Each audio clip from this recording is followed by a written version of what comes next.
¿Por qué y para qué vivir? Repito, ¿por qué y para qué vivir? Una encuesta interesante me dio los siguientes resultados.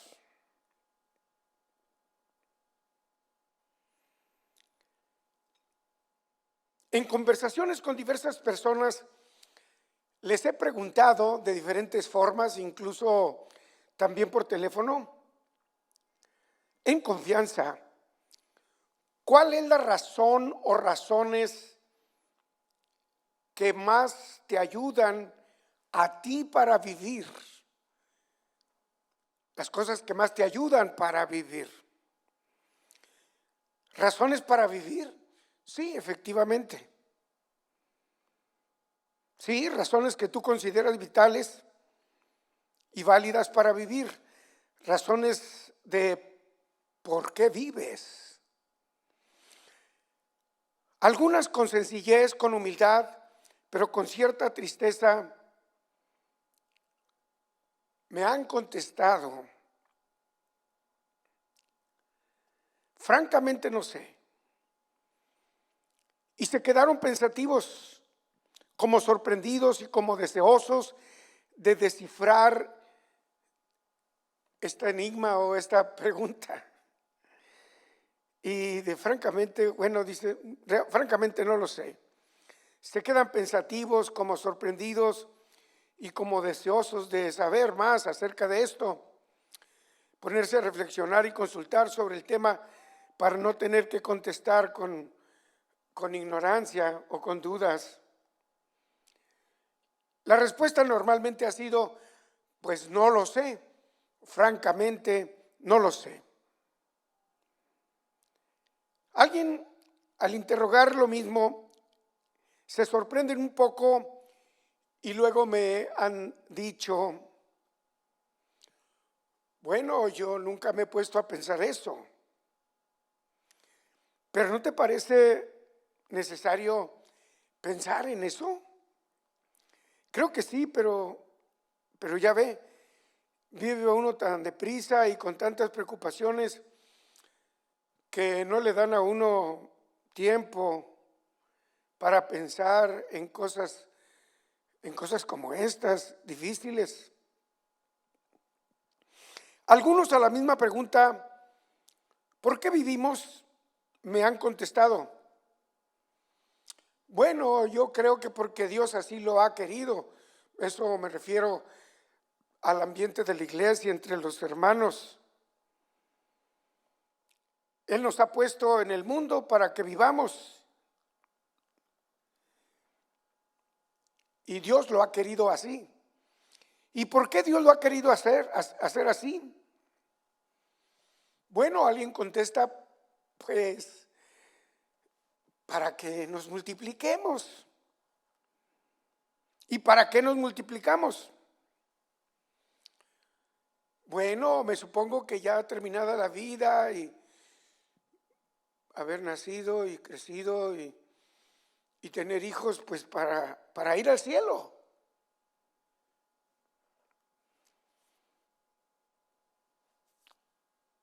Un joven ya casado, responsable, empeñoso, que había estudiado 2 años en la secundaria y llevaba una vida ordenada y que es buen creyente, ya había avanzado un poco más. Sin embargo, todavía no acababa de quedar satisfecho con la respuesta ni con la instrucción que por muchos años, toda su vida, había recibido. ¿Para qué vivo?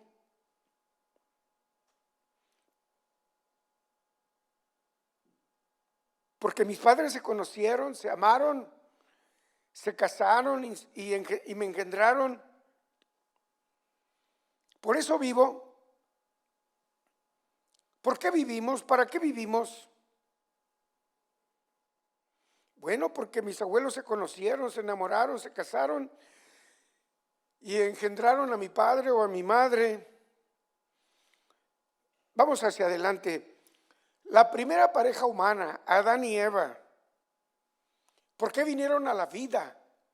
Pregunta como para cualquier cristiano, para cualquier hermano dentro de la iglesia. ¿Por qué vinieron a la vida Adán y Eva? Bueno, pues aquí ya entramos en terrenos de Dios. Dicen ellos, pregúntele al pastor. ¿Crees tú que Dios creó al hombre, a la primer pareja? Sí, claro, yo lo creo. ¿Y por qué los creó Dios? Bueno, pues eso sí, yo ya no sé. Hay diferentes tipos de respuestas.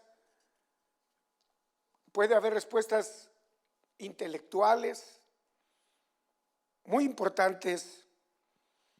¿Por qué y para qué vivir? Le damos continuidad a la conferencia anterior entrando a la familia, a los hijos, en el tema generalizado de ir y hacer discípulos.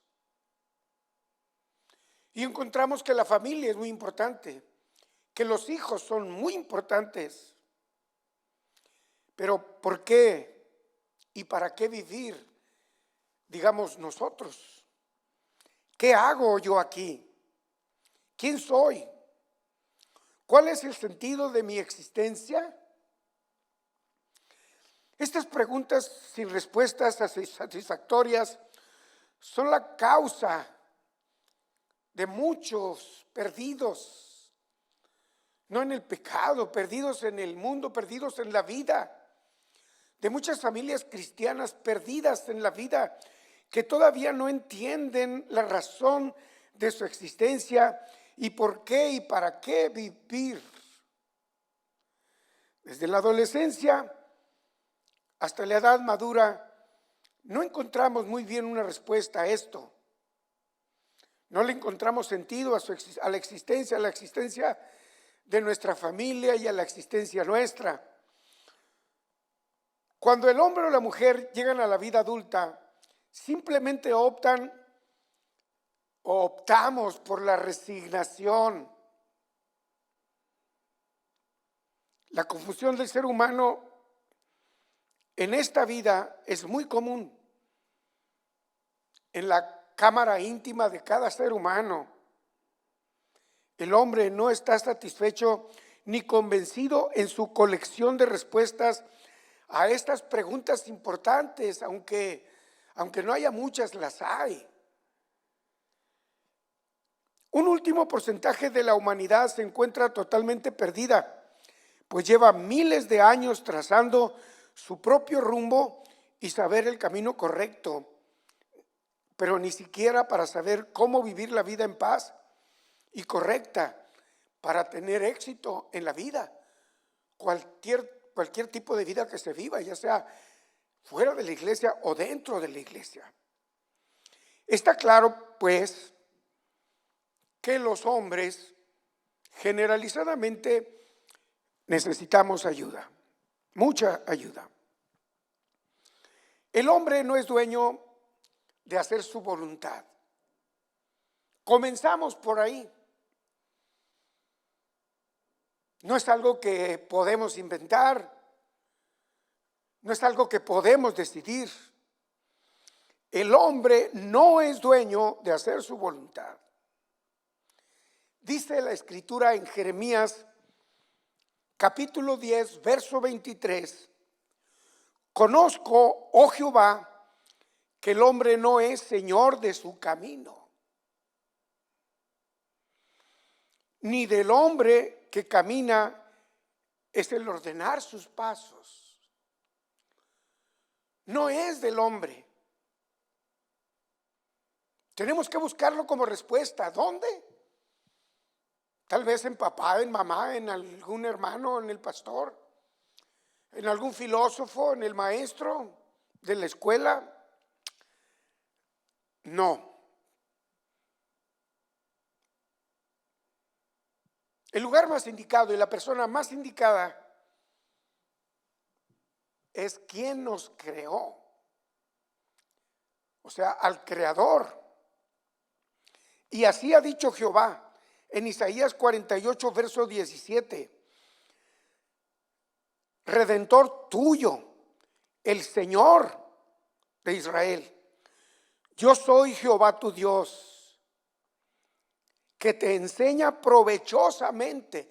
Él te enseña, Él te va a enseñar, Él nos enseñará. El que te encamina por el camino que debes de seguir. Bueno, estamos despejando la pregunta. Parece que viajamos en este mundo sin brújula. Cada quien quiere tomar su propia decisión y por dónde ir. Razón por la que andamos perdidos. Dice el Señor a través de las Sagradas Escrituras en Isaías 42, 16: guiaré a los ciegos por camino que no sabían. Les haré andar por sendas que no habían conocido. Delante de ellos cambiaré las tinieblas en luz y lo escabroso en llanura. Estas cosas les haré y no los desampararé. Queda claro entonces, buscar a Dios, preguntarle a Dios, consultar con Dios. ¿Cómo podemos hacer o hacerlo? A través de las Sagradas Escrituras. Un mejor consejo, a través del discipulado. Por eso Dios, desde el Génesis, cuando rodeaba la tierra, cuando andaba sobre la luz y sobre las aguas, ahí estaba Dios en la creación del hombre, la cual Él hizo para protección, seguridad y para respaldo completo de la vida de los hombres. ¿Quién debe controlar mi vida? ¿Quién la debe controlar? ¿Dios o alguien más o yo? Bueno, diré algo interesante. Todo ser humano y todo el mundo tratamos de realizar algo grande en nuestra vida sin darnos cuenta de que la vida se compone de cosas pequeñas. Estamos esperando un momento grande, una oportunidad grande, algo muy valioso, algo grande, para hacer algo grande, sin darnos cuenta que la vida consiste y se compone de cosas muy pequeñas como, como conocer a alguien, muy pequeñas como 3 segundos, 3 minutos, media hora, como una oportunidad. Desde poetas hasta filósofos, artistas, deportistas, cantantes nos han dejado una gran herencia, un número de reflexiones para vivir mejor, que vale la pena meditar en la vida. Expresiones y frases capaces de hacernos despertar, que nos recuerdan o nos recordaron o nos seguirán recordando qué es lo verdaderamente importante de la vida, del día en día. ¿Se pasa usted la vida esperando a que suceda algo especial? ¿Le gustaría que eso que tanto desea ocurriera? El problema es que a veces cuando llega, no estamos preparados. Fantasear con algo no es lo mismo que ocurra algo verdadero realmente. Pero justamente si lo hacemos y hacemos lo adecuado, es estar preparados para poder afrontar las oportunidades que la vida nos brinda para iluminarnos, para despertarnos, para realizar el propósito de nuestra existencia. A veces esperar es algo que así como encontrarnos, es algo así como encontrarnos en un pasillo infinito, pero sin final. Afrontar y asumir las consecuencias derivadas de lo que sucede en la vida real. Olvidamos que cada segundo que vivimos es especial. Aprovecha cada minuto. Todos somos aficionados, absolutamente. La vida es tan corta que no da para más. Esto lo dijo Carlos Darwin. Perdón, lo confundí. Se parece, pero es Carlos Chaplin, un artista gracioso, muy famoso. Al considerar la necesidad tan grande que tenemos de un guía, de una dirección, pienso que debemos ir un poco a la brújula. Y veamos este aspecto de la brújula. En el libro de Job, en el capítulo 23, versículo 8 hasta el verso 10, son dos textos, dice las Sagradas Escrituras: he aquí, yo iré al oriente y no lo hallaré, y al occidente y no lo percibiré. Si muestra su poder al norte, yo no lo veré. Esto es algo como invisible. Al sur se esconderá y no lo veré por ningún lado. Mas Él conoce mi camino. Se está refiriendo a Dios. Me probará y saldré como oro. Alabado sea el nombre de Dios. Es Dios esa brújula. Existe la brújula que es Dios. La solución está en reconocer que somos creados y hemos sido diseñados por un ser supremo superior a todas nuestras preguntas y respuestas. Él, nuestro creador, nos hizo incluyendo un manual y propósitos claros para acudir a este manual, pero en algunos casos ultra secretos se nos dificulta, que solo Dios conoce en su soberana sabiduría para que se haga cumplir su perfecta voluntad en la vida de cualquier hombre. En más de 7,000 millones de seres humanos, Dios es capaz de ocuparse individualmente en la vida de cada ser humano. Sí, claro que sí.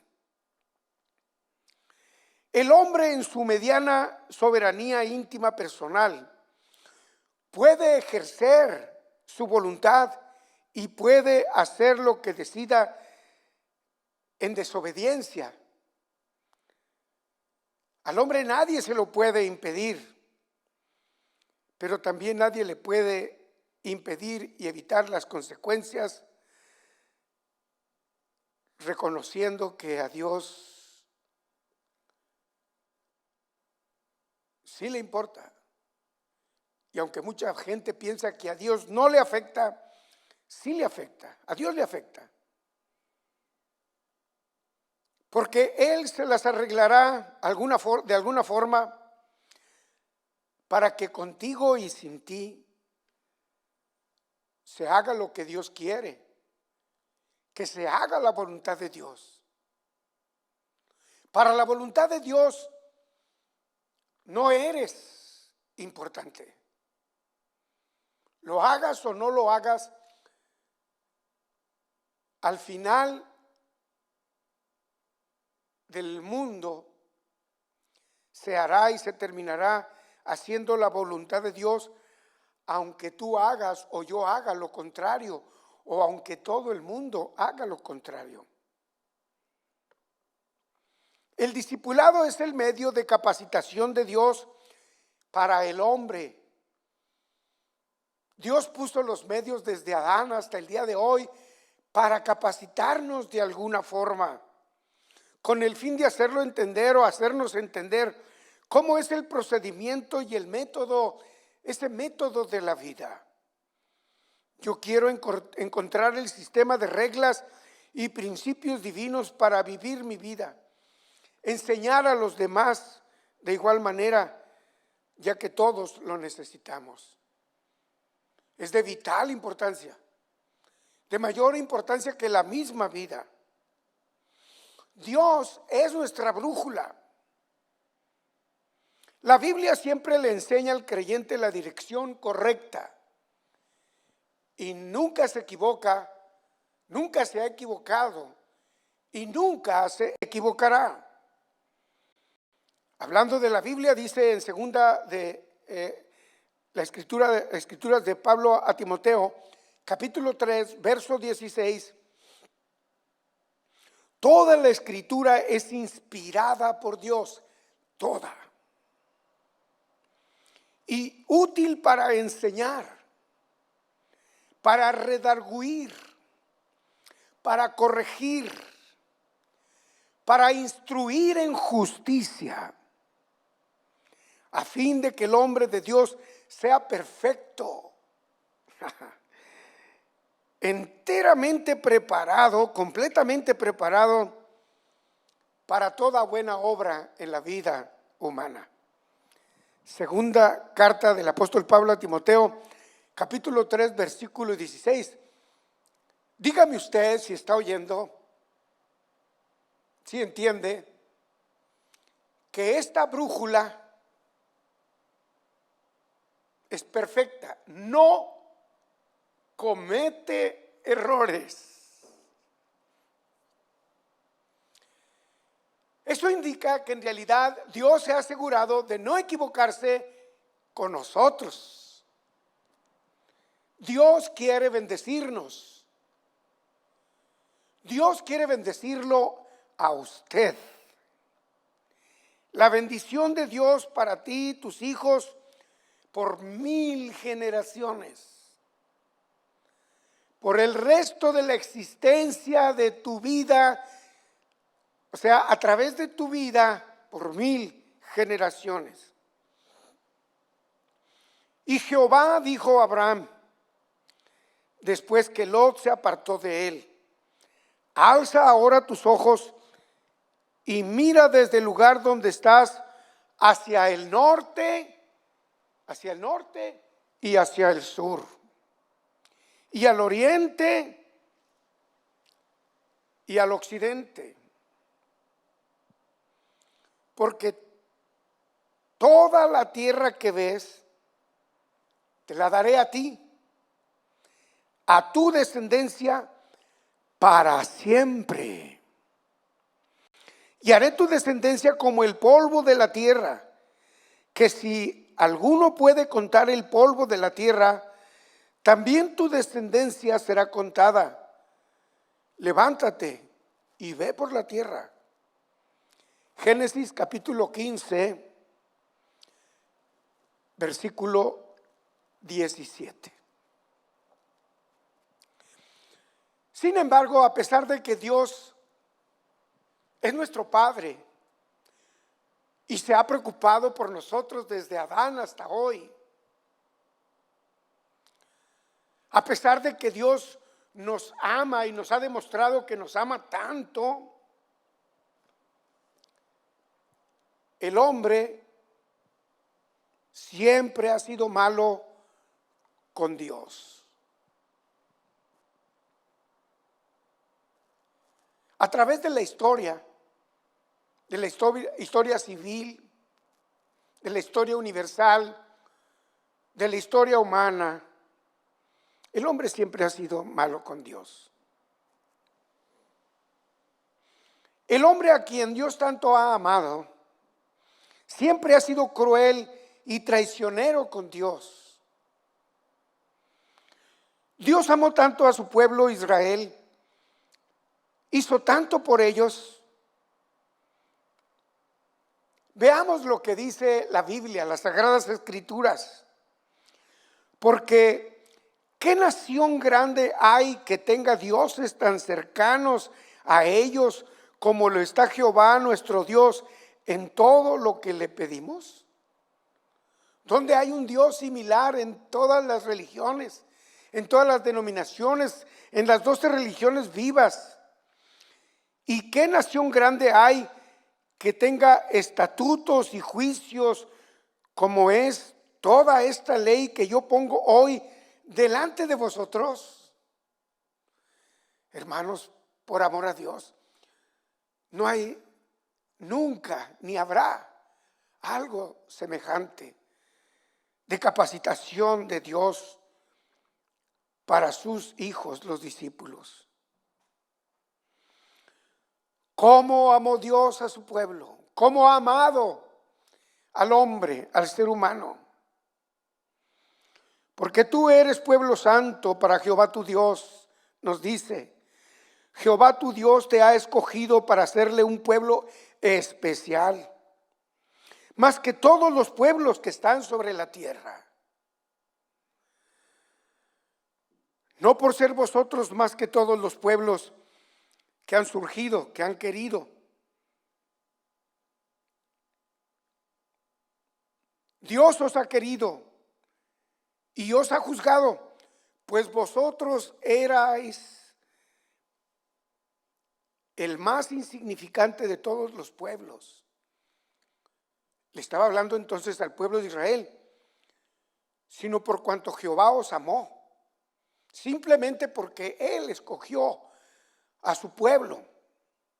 Deuteronomio capítulo 7, versos 6 al 8. ¿Cómo Dios le pedía amor a su pueblo? Dios siempre ha querido que le reconozcamos. Dios siempre ha querido verse, sentirse amado por nosotros. Oye Israel, dice en Deuteronomio capítulo 6, verso 4 al 9. Oye Israel, Jehová nuestro Dios, Jehová uno es. Y amarás a Jehová tu Dios con todo tu corazón. Le está pidiendo. Con todo tu corazón y con toda tu alma y con todas tus fuerzas. Qué humildad de parte de Dios. Él se humilla para pedirnos que le amemos de esta forma.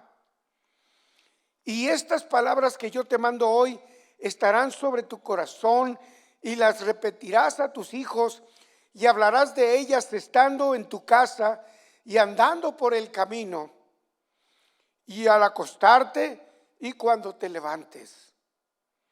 Y las atarás como una señal en tu mano y estarán como frontales entre tus ojos y las escribirás en los postes de tu casa y en tus puertas. Deuteronomio capítulo 6, verso 4 al 9. A pesar de todo, su pueblo no lo amó. No lo amó. En el Salmo 81, versículo 11 y 12, así lo declara.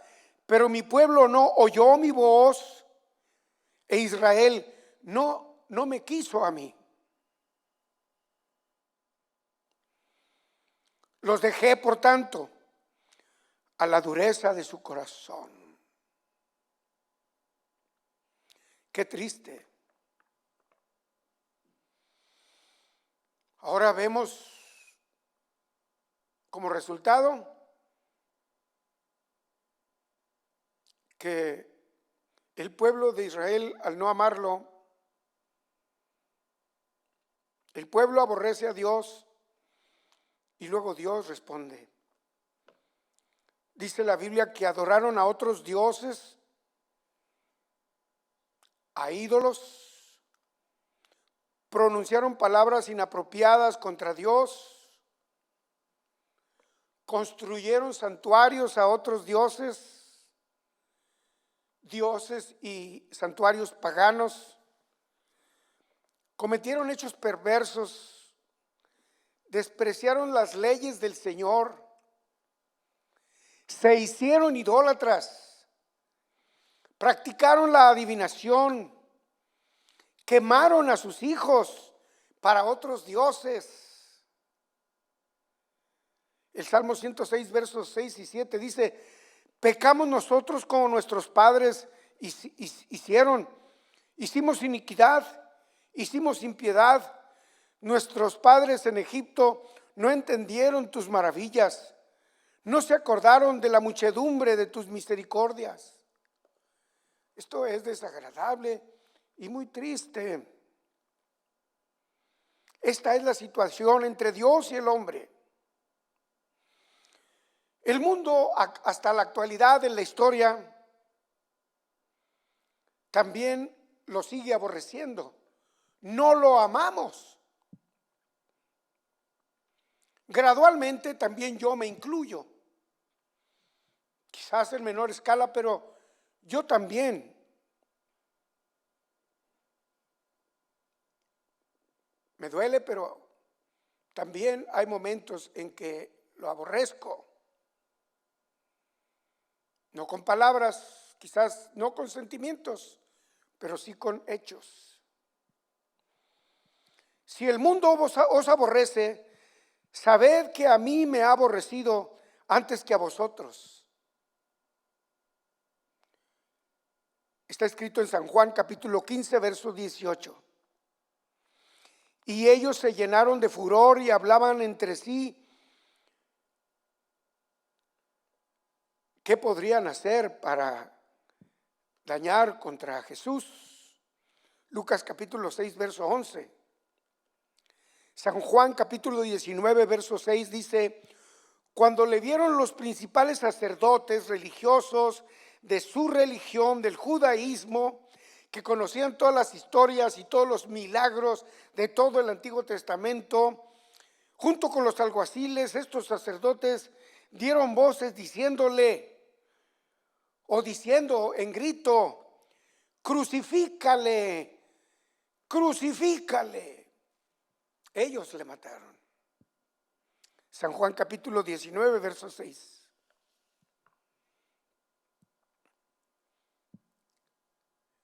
En nuestra vida diaria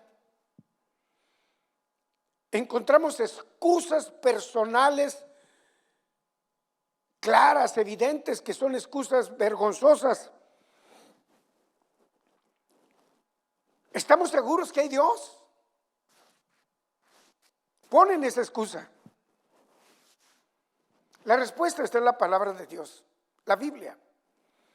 Dice la Biblia: porque las cosas invisibles de Él, su eterno poder y deidad, se hacen claramente visibles desde la creación del mundo, siendo entendidas por medio de las cosas hechas, de modo que no tienen excusas. La Biblia lo dice. Romanos capítulo 1, verso 20. Eres inexcusable. Si yo no hubiera venido, ni les hubiera hablado, no tendrían pecado. Pero ahora no tienen excusa por su pecado. San Juan capítulo 15, verso 22. Estos textos o versículos bíblicos, preciosos textos, los menospreciamos, porque nosotros los usamos para nuestros hijos inconversos, para nuestros familiares que no han venido a Dios, que no conocen la iglesia, que no se han arrepentido, que no han sido bautizados, para el pueblo o el mundo gentil, para evangelizar. Pero tristemente también es para nosotros. Todos los textos que utilizamos para evangelizar se ajustan para nosotros mismos dentro de la iglesia. La excusa de no tengo tiempo. Dice San Juan capítulo 15, verso 22, si yo no hubiera venido, ni les hubiera hablado, no tendrían pecado. Pero por cuanto he venido y les he hablado, no tienen excusa por sus pecados.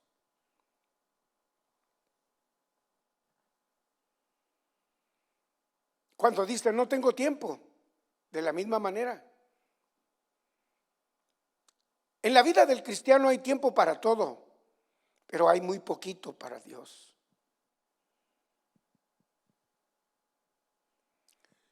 Porque donde está vuestro tesoro, ahí también estará vuestro corazón.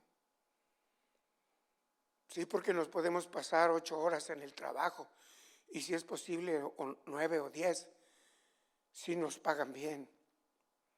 Pero esto está escrito en San Lucas capítulo 12, verso 34, que no tenemos tiempo para orar, no tenemos tiempo para llegar temprano, no tenemos tiempo para perder media hora después del tiempo regular, de la hora del servicio. Otra excusa es, tengo muchas cosas que hacer. Amaste más el mal que el bien. Salmo 52, verso 3. Porque se alegran haciendo el mal, que se huelgan en las perversidades del vicio. Bueno, esto dirá alguien, no es para mí como cristiano. Isaías 5, 18.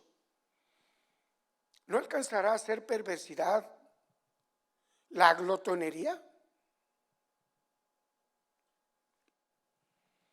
Así ha dicho Jehová acerca de este pueblo. Se deleitaron en vagar y no dieron reposo a sus pies, tan cansados. Por tanto, Jehová no se agradará. Jeremías capítulo 14, verso 10. Gente que no conoce a Dios y gente que lo conoce, dicen, es demasiado tarde. O decimos, hoy no. Escogeos hoy a quien sirváis. Libro de Josué, capítulo 24, verso 15. No te jactes del día de mañana. Proverbios 27, 1. He aquí ahora el tiempo aceptable. Segunda de Corintios, capítulo 6, 2. Cuando decimos que ya es tarde, dice Dios, Jesús, el que a mí viene, no le echo fuera. San Juan capítulo 6, verso 37.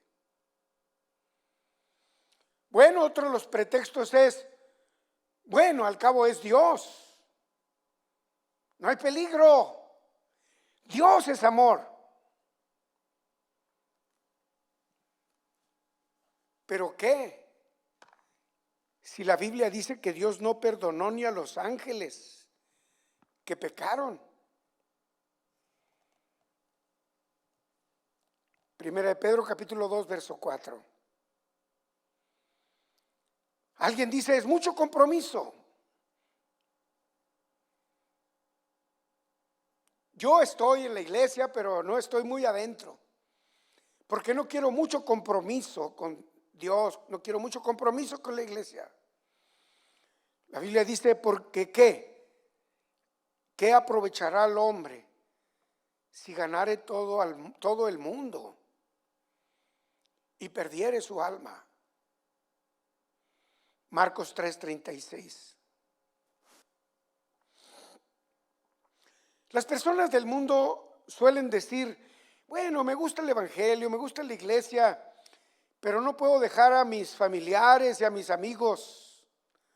La Biblia dice: no os unáis en yugo desigual con los incrédulos, porque ¿qué compañerismo tiene la justicia con la injusticia? Segunda de Corintios 6:14.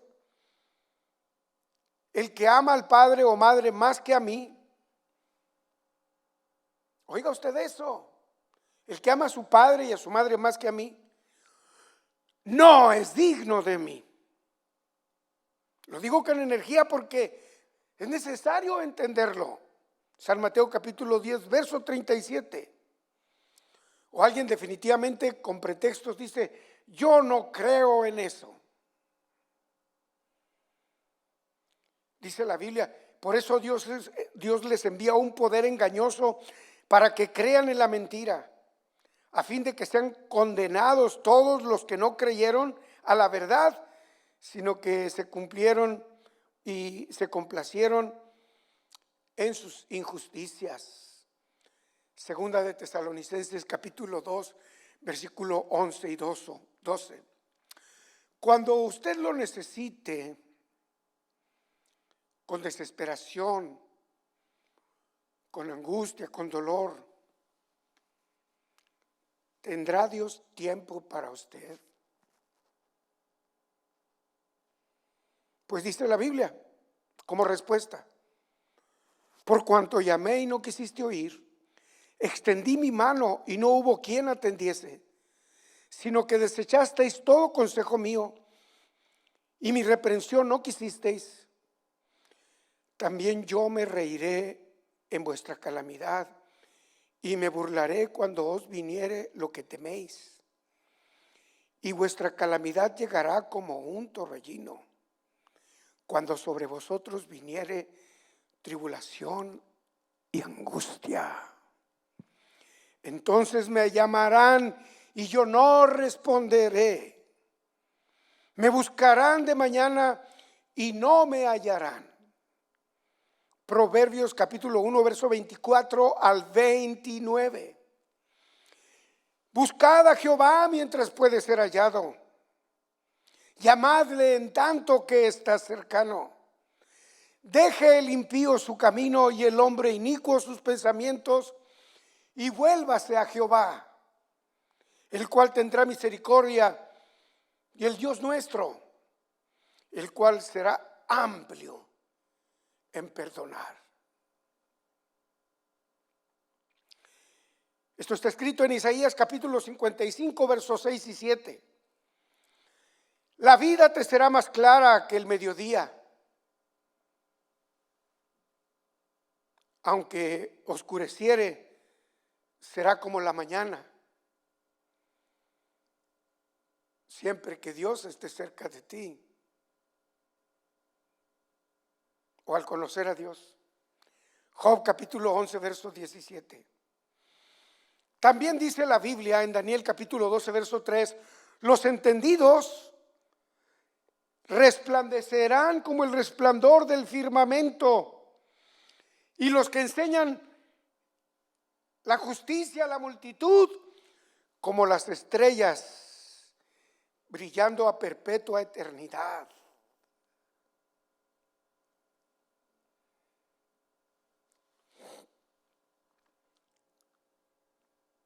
Pregunto: ¿quién manda en tu vida?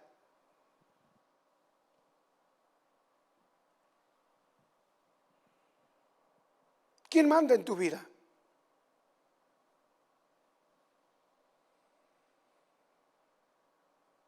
Bueno, ni siquiera esa pregunta es correcta. Otra pregunta: ¿es tu vida?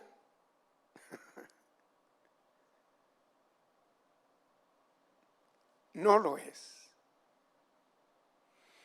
Dice la Biblia: entonces Jehová Dios formó al hombre del polvo de la tierra y sopló en su nariz aliento de vida, y fue el hombre un ser viviente. Génesis capítulo 2, versículo 20. ¿A quién le perteneces? ¿Quién te hizo? ¿Cuál es el propósito? ¿Por qué estás aquí? ven primero, busca a Dios, reconoce a Dios, encuéntrate con Dios, pregúntale a Dios, consúltale a Dios, encuéntrate con un discípulo y permite que Él te conteste. Hazle estas preguntas. Dios es quien da a todos vida y aliento y todas las cosas. Hechos 17:25. En mi vida, todo comenzó con Dios o conmigo. En tu vida, todo comenzó con Dios o contigo. Queda claro. Antes de que tú nacieras, la vida ya existía. Tus padres ya existían, los padres de tus padres, tus abuelos ya existían. Porque la Biblia dice, porque en Él fueron creadas todas las cosas, las que hay en los cielos y las que hay en la tierra, visibles e invisibles, sean tronos, sean dominios, sean principados, sean potestades. Todo fue creado por Dios, de Él y para Él. Colosenses capítulo 1, verso 16. Fuiste creado por Dios y para Dios. Y hasta que lo entiendas, tu vida no tendrá ningún sentido. Andarás perdido. No tendrás para dónde dirigirte. No estarás seguro. Proyectando nuestra vida hacia nosotros mismos, nunca se nos podrá revelar el propósito de nuestra vida. ¿Y qué es lo que hacemos? Proyectarnos sobre nosotros mismos, exactamente eso. En otras palabras, ponemos la luz hacia nosotros. El espejo retrovisor lo ponemos hacia nosotros. Esto está loco. Así dice Jehová, yo soy tu hacedor y el que te formó desde el vientre. Isaías capítulo 44, versículo 2. ¿A quién debes obedecer? ¿A Dios o a ti mismo?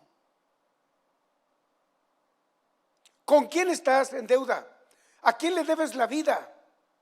¿A quién le debes dar cuenta o cuentas? ¿A Dios o a ti? Como hijos obedientes, no os conforméis a los deseos que antes teníais estando en vuestra ignorancia. Era nuestra ignorancia. Primera de Pedro capítulo 1, versículo 14.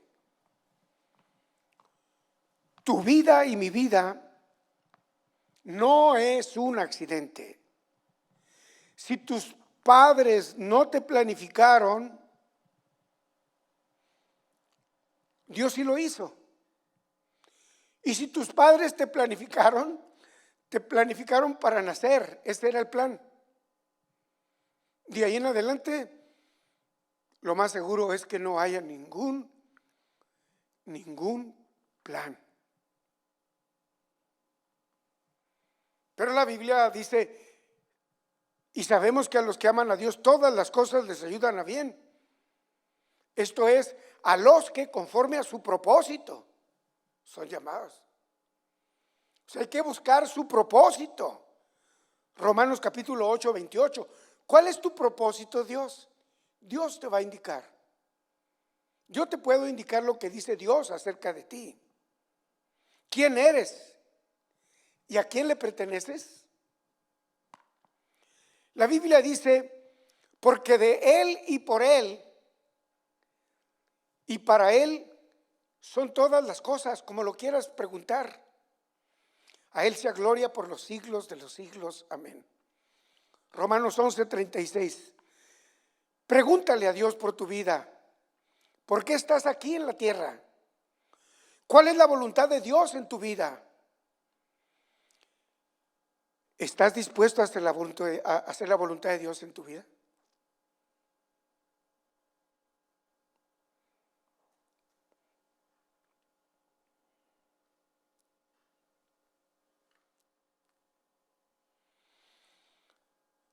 Lo primero que Dios quiere es un arrepentimiento, que te arrepientas, que me arrepienta. Porque el Señor no quiere que ninguno perezca, sino que todos procedamos al arrepentimiento. El arrepentimiento es una herramienta eficaz para comenzar la vida correctamente. Segunda de Pedro capítulo 3 verso 10. Pero Dios, habiendo pasado por alto los tiempos de esta ignorancia, ahora manda a todos los hombres en todo lugar que se arrepientan. Hechos capítulo 17 verso 30. Y de ahí en adelante Dios quiere que dejes el camino malo. A Dios no le agrada la maldad. Dios no creó al hombre con maldad. La maldad vino después de la obediencia con el pecado. Quiebra tu corazón ahora. Tú que no conoces a Dios y tú que también no lo conoces a fondo, que estás dentro de la iglesia, pero que todavía han pasado los años y todavía no entiendes. Cercano está Jehová a los quebrantados de corazón y salva a los contritos de espíritu. Salmo 34, verso 18. En la vida actual nos suceden cosas y alguien simplemente hasta puede preguntar, ¿cómo puedo confiar en Dios cuando ahora mismo no tengo trabajo? Cuando ahora mismo estoy pasando por necesidades grandes. La Biblia dice que en toda labor hay fruto. Todo lo que hagas. Proverbios 14, 23. Tenemos que ser activos y productivos, especialmente para Dios. Ofrécele a Dios tu vida y haz algo por Él. ¿Pero qué hago? Haz lo que quieras, cualquier cosa, pero hazlo por Él. Comienza a vivir por Él. Comienza a respirar por Él. Comienza a ver por Él. Comienza a aprender por Él. Comienza a hacer el bien por Él. Tenemos que ser activos y productivos, especialmente para Dios. Ofrécele a Dios tu vida. Haz algo por Él. La pereza, el orgullo, la vergüenza y la depresión son los más fuertes enemigos de estas cosas, en estas circunstancias. Haz un esfuerzo supremo. Pon fe en tu corazón para acercarte a Dios con determinación. Ruégale a Dios y cree en Él. La Biblia dice, confía en Él y Él hará. Confía. Salmo capítulo 37, verso 5. ¿Estás enfermo o tienes un problema grande? Tú eres la persona indicada para que Dios haga un milagro en tu vida. Esa es la causa, esa es la razón, esa es la respuesta. Dios dice que su poder se perfecciona en la debilidad, en la enfermedad, en el dolor, en el problema. Segunda de Corintios capítulo 12, versículo 9 al 10. La adversidad es el método que Dios usa para formar hombres ilustres, hombres distinguidos. Si la usamos correctamente, Dios convierte, Dios perfecciona y fortalece a través de las adversidades. Dice la Biblia en 1 de Pedro capítulo 1, versos 6 y 7, aunque ahora por un poco de tiempo, si es necesario, tengáis que ser afligidos en diversas pruebas, para que sometida a prueba vuestra fe, mucho más preciosa que el oro, el cual aunque perecedero, se prueba con fuego, y Él te bendecirá.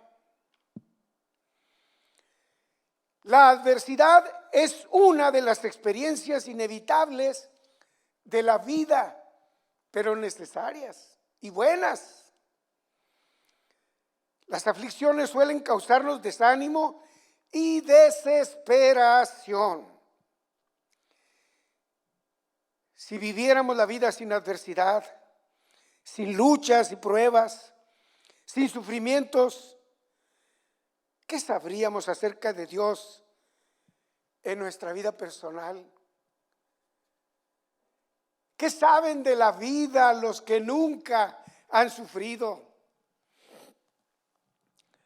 Para que haya sanidad tiene que haber enfermedad. Para que haya salvación tiene que haber perdición. Sin guerras no hay victorias. Sin la adversidad no hay fe. La fe es nuestra única aliada de nuestro sistema de vida corrupta. Y esto viene de Dios.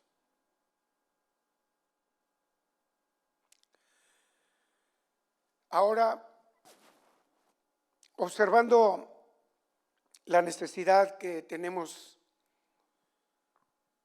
acerca de el propósito de Dios, veámoslo con claridad. El Señor vino a salvar al mundo.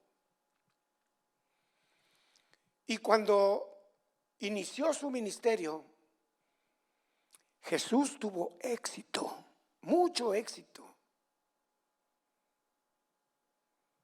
Jesús fue muy famoso, se hizo muy famoso.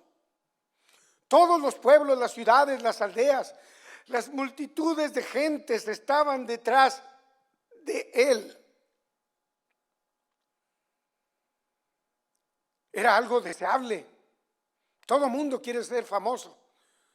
Todo mundo quiere ser popular. Todo mundo quiere ser rico. Todo mundo quiere tener las posibilidades de la mente, la dirección y la voluntad del hombre. Y Jesús la tenía. Pero la Biblia dice que él, Jesús, miraba todas esas multitudes como ovejas sin pastor.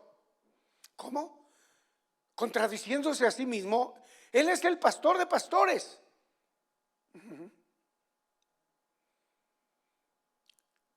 Pero la Biblia nos enseña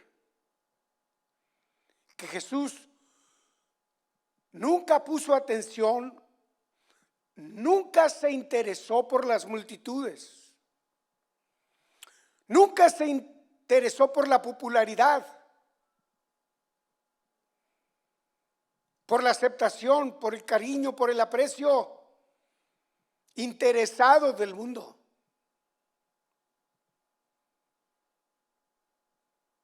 ¿Por qué vino Jesús?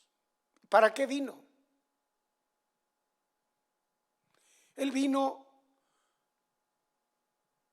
para buscar y salvar lo que se había perdido. Él vino a hacer discípulos, luego apóstoles.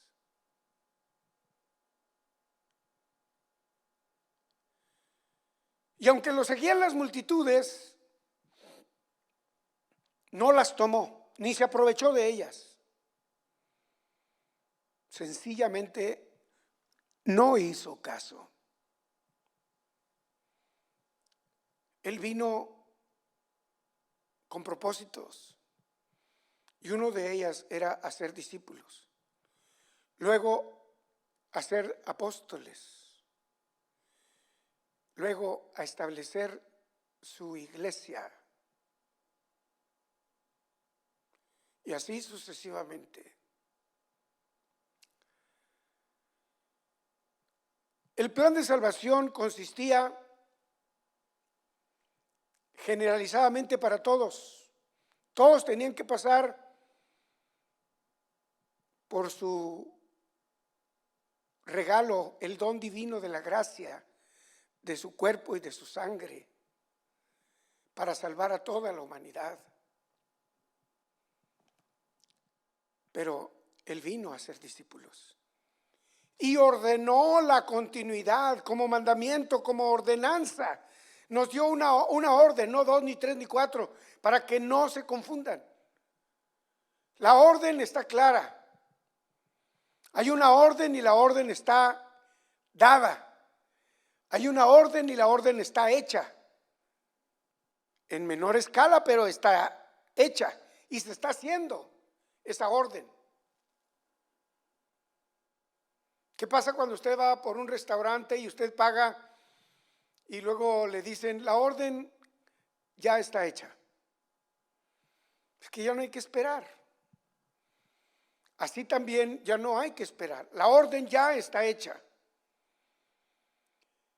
Pero ¿cómo está hecha? ¿Cómo ha sido hecha? A través de los discípulos, por medio del discipulado. Por eso dice la palabra de Dios, con orden ejecutiva, con orden y autoridad. Tengo autoridad en los cielos y en la tierra, toda potestad me es dada. Id y haced discípulos en todas las naciones, en todo el mundo. Legítima y sencillamente, esta es la industria de Dios, esta es la fábrica. Y Dios nos llama para trabajar en ella, a fin de que seamos salvos. Esta es la obediencia. Nos da espacios para descansar, para comer, para disfrutar con nuestra familia, pero la orden dada es solo una: id y haced discípulos. Para eso es necesario que usted aprenda a ser discípulo, sea enseñado a ser discípulo por un discípulo, y que usted haga la continuidad en cadena de hacer discípulos. Esta es la última llamada. Estaremos en un momento dado en estos días en la lluvia tardía, en la manifestación última del Espíritu Santo, donde habrá prodigios, señales, milagros, maravillas, sanidades. Y usted y yo seremos llamados por Dios. Este es el propósito de Dios. Antes de que se le haga tarde, acérquese a algún lugar donde, alguna iglesia, donde le puedan enseñar el discipulado. Pero el verdadero discipulado, no el sistema del discipulado de un libro, no el método de un libro, no la formación de un discípulo escogido, selecto o un grupo. No, el discipulado es una forma de vivir. Y si usted no encuentra otro lugar, definitivamente acuda con nosotros. Y si no hay alguien quien le pueda ayudar, definitivamente acérquese y hágalo conmigo. Muchas gracias. Que Dios los bendiga.